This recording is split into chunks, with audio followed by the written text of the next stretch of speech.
Left out there is, what about anyone who has read Green Eggs and Ham?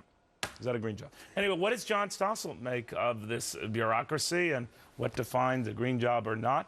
The author behind No They Can't, the runaway bestseller, joining us now. I guess that's a pretty liberal definition, right? It's all garbage. I mean, even if they were real green jobs, it's not like they create something.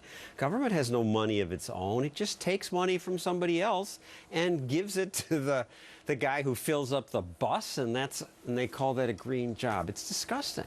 But I don't know how they came to the conclusion or the logic that it's a green job. Is it that it has some ancillary tie to green technology, or is that you pass a battery charging plant?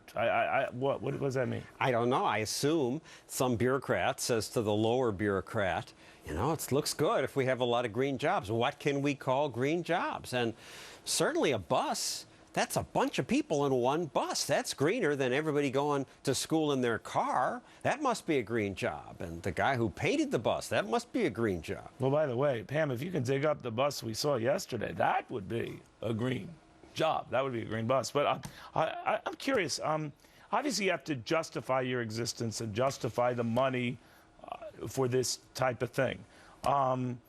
But in Madison, John, this is what I saw. If I don't know if you can make this out. This bus, which I thought was the Partridge Family bus for a while, this was, you know, bringing demonstrators back and forth to Madison. Green job. It's a green job, right? It's a green bus, has some green there. No? I don't see it polluting there. I can't see anything coming out of the back. It got pulled aside by the police for briefly, maybe not being a green bus. Oh, well, that's what they do. This is why we shouldn't give government so much money. I mean, this is the Labor Department. Why even is there a Labor Department?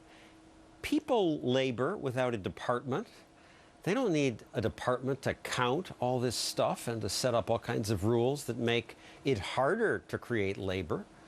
In Europe, they used to have all these green job projects. They're cutting way back because they did studies. They found that they destroyed 2 jobs for every one they created. They don't create stuff out of nothing. They take the money from somewhere else, and that money might have created a job. I can create a job for a computer repairman by smashing your computer here. And that's a job, but it doesn't take... You just did. Yeah, I didn't mean to do it that hard. But it doesn't count the fact that that money might have gone somewhere else, which might have created 3 jobs. But you know what? I've got you here. What'd you make of Wisconsin?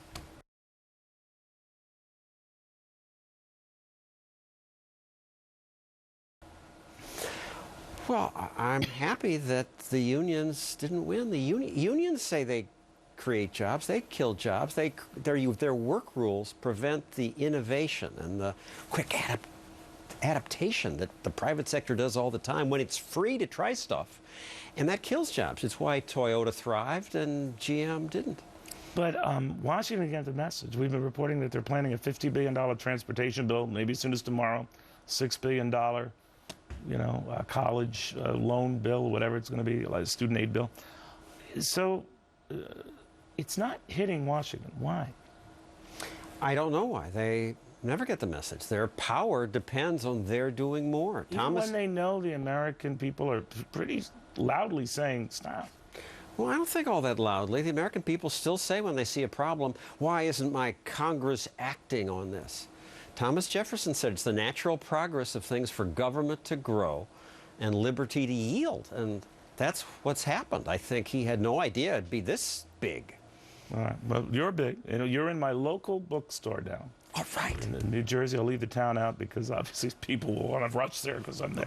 But no, you're everywhere. Your book, No They Can't, is everywhere. No, they can't. No, they can't. But we can. Individuals succeed. Indeed. And a very quiet, classy guy. His book is speaking very, very loudly, which is nice to see. You know, sometimes it's very loud people, you know, but not him, not him. And no, they can't. All right, so I'm trying to disabuse you of the quiet notion. It's not my thing. No, okay, they can't. You're right. I tried. It's a great book. You got to read it. No, they can't. Now.